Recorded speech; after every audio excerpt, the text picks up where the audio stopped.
Welcome to the Major Margins Podcast, a podcast about how to increase your profits in a major way. Each week, we'll cover all things about managing your funds, increasing your profits, and to create healthy cash flow in your business and life.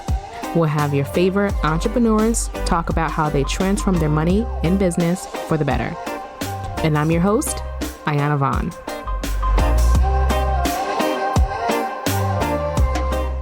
Hello, everyone. Thank you so much for coming back. It's your host, Ayana Vaughn, with the Major Margins Podcast. If you listened to episode 3, you would know the difference between revenue and profits. And just as a quick recap, profit is basically the income that remains after your costs and expenses. Now, a lot of times, as I said in episode 3, people use the word revenue, income, profit interchangeably. So I wanted to just give you a quick overview of why they are different and how they are different. So if you need to just get a refresh, just go back to episode 3 before going to this one, because we want to go more in depth about the difference between profit and now cash flow. So have you ever looked at your bank balance after you reviewed your income statement? You saw that you had a great profit margin. You saw things were looking good this quarter, this year. But then you look back at your bank balance and you're like, okay, where in the world did my cash go? This is because your profit is not the same as your cash flow. And I want to tell you how and why they are different. 2, I want to give you a review of the underdog of financial reports called the statement of cash flow and what goes into it. And then 3, I want to give you a better way to handle your cash flow in your business. Now, number 1, your profit is not the same as cash flow. So what cash flow is, it starts with the beginning bank balance. Okay? And then we have all of the cash that comes into your business, whether it be through your sales and goods or services, through revenue, or if you're just starting your business, maybe you're investing in your business. So that increase in cash can be you investing in your business through an owner's investment, or maybe you had a loan that you received or a cash advance from Stripe or PayPal, or things of that nature that can increase your cash. Then we have the cash that goes out of your business. So as what's seen in the profit and loss statement, aka the income statement, we have like your direct costs, we have your operating expenses, your overhead, and that also is categorized as cash going out. What it doesn't include is your owner's draw. Now, your owner's draw is basically outside of your profit and loss statement because you pay yourself from what's left over in profits. But that does not mean that it doesn't affect cash, because it does. So owner's draw is also a category for outgoing cash. Then after that has taken place, you have your end bank account balance. So the reason why your bank balance looks different is because you may be investing in your business by inputting cash. You might be drawing out cash. You might be paying off your credit card. You might be paying out your loan. So those different factors play a big part into why your cash looks totally different from what is in your profits in your income statement, aka the P&L, aka the profit and loss statement. Okay? So I want you to go ahead and write that down, please, so that you can pretty much know the difference. So the second point I want to make is how to review or what goes into this underdog of a financial report called the statement of cash flow. Now, with the statement of cash flows, we have 3 different portions of it. The first portion is called the operating activities. The second is investing activities. And the third is financial activities. Now, we have these 3 different activities, and they will tell us 3 different things, and they don't all happen inside of the income statement, which is why we need to look at these 3. So the first activity is called the operating activity. It's basically what's in your income statement. And if you are, depending on how you look at your financials, I won't go too much in it, but it can also involve adding in any accounts receivable that people pay off. So if you have any outstanding invoices, your cash flow increases by the amount of people paying on their invoices. Or if you have any outstanding expenses or bills from others, then that could decrease your cash if you're paying them off. The second part is investing activities. So I love to use this example of if you are buying a laptop or some computer equipment, you might put this in the investing activities because then you bought an asset. Depending on how your tax accountant does your taxes, they may or may not expense your purchase of your laptop in that given year. They may go ahead and say, okay, let's depreciate this computer over 7 years, and then that will help you have your depreciation expense. But in that specific month, your cash went down because of that purchase of the laptop. Now you bought an asset, so that decreases your cash for that period. And then another thing that involves your investing activities is the sale of an asset. So let's say you probably had some office equipment that you sold that will increase your cash and your investing activities. Finally, we have your financing activities, and that involves you either getting a lump sum from a loan, so that increases your cash. Maybe you're paying off your loan every month. That decreases your cash. Maybe you're not paying the full amount of expenses from your credit card.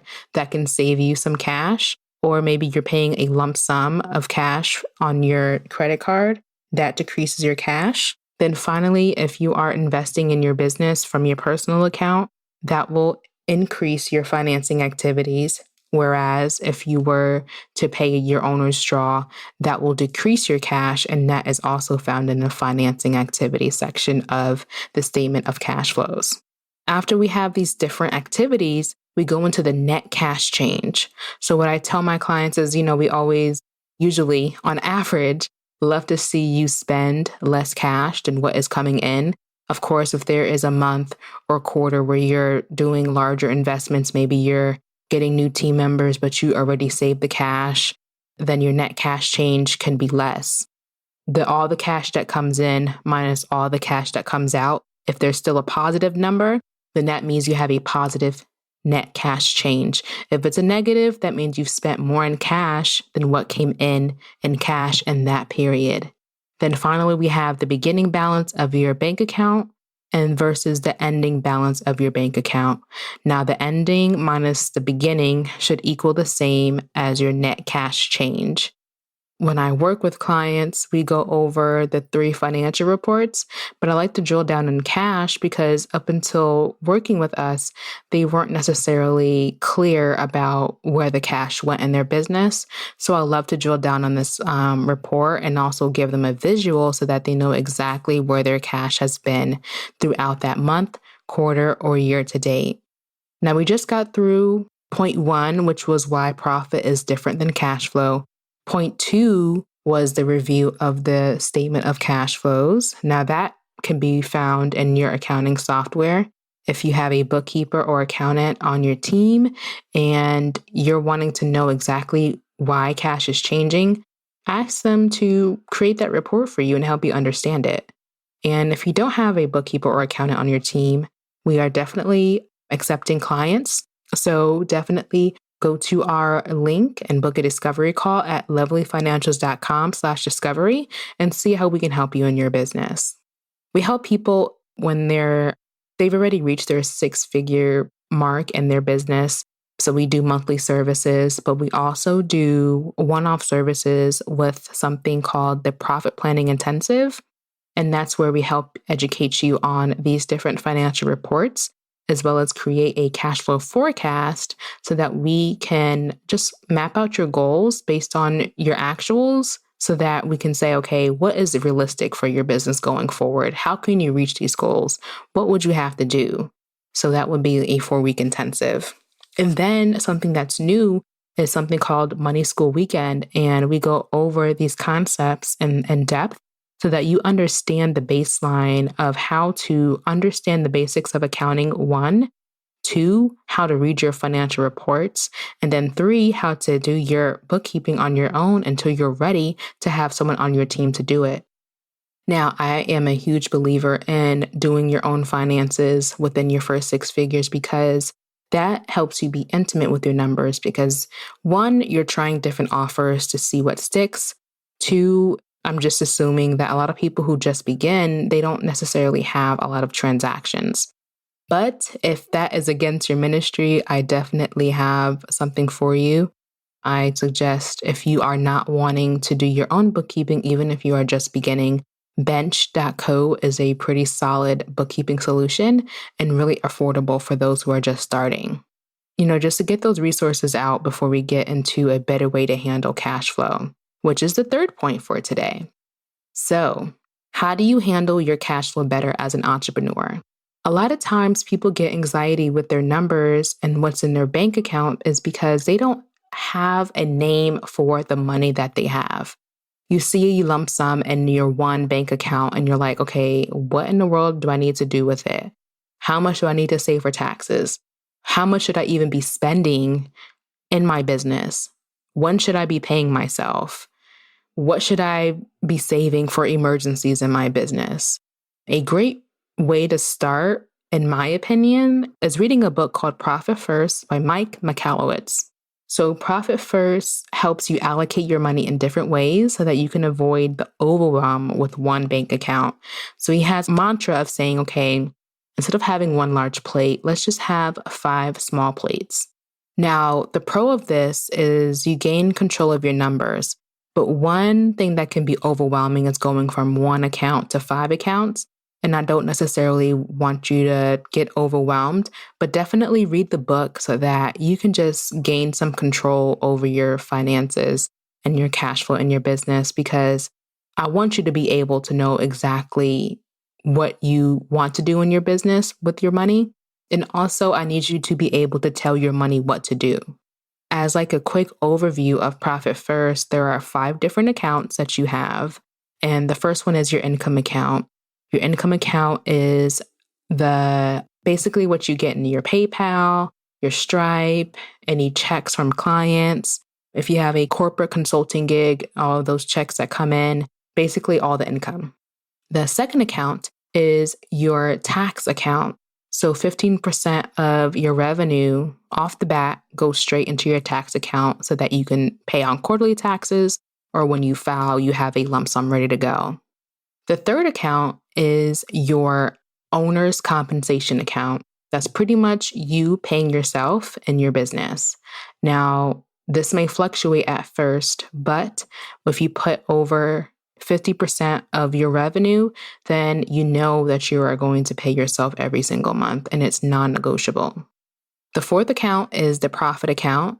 So that is pretty much you putting money over for maybe you're reinvesting in the business, but you want to just put some money in your profit account, or you're wanting to pay yourself a bonus in the quarter.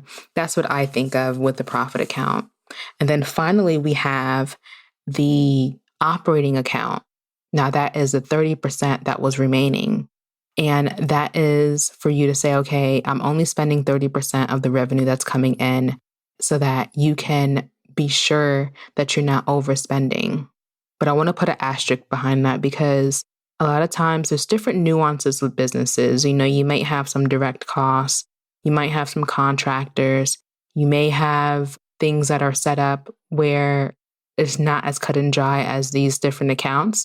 That's why I said, of course, read the book, but definitely get guidance on how to implement it in your business. With that being said, that is definitely the first way to get better at handling your cash flow is by having your different accounts set, understanding your financials to date, because it's hard to just go and just say, okay, let me take it over without knowing where you're beginning. And the best way to know where you're beginning is by working with someone who specializes in this. If you're someone who is just starting, you're within your first 2 years of business, you're making under 6 figures in your business, and you just want to know exactly where to start, Money School Weekend is a great place for you to start. Now that is lovelyfinancials.com/MSW, and it'll give you a whole spiel on what we will cover in Money School Weekend. The second way is if you're on that cusp of making 6 figures, you're making consistent income, you have a business model set up, you have your offerings down, then we have the profit planning intensive. And finally, we have, if you are a business owner and you're making consistent income and you're making over 6 figures, then we have our monthly services, which is the financial strategy suite. So how you can get more about that is by going to lovelyfinancials.com/discovery, and then you can get on a free strategy call with me so that we can go over exactly what your needs are and where I can show you as a reference and resource on your next steps. So there you have it. This is the podcast about profit versus cash flow. I hope this was helpful for you. I would really appreciate if you like and subscribe to this podcast or rate. I meant to say rate. If you give us a rating, I will definitely shout you out on the next podcast. And thank you so much for listening. Have a good one. Bye. Okay, so thank you so much for joining us on this week of the Major Margins Podcast. Check us out on Instagram and Facebook at Lovely Financials and at lovelyfinancials.com to learn more about mastering your cash flow. I'd really appreciate if you rate and subscribe to catch every new episode. See you next Tuesday.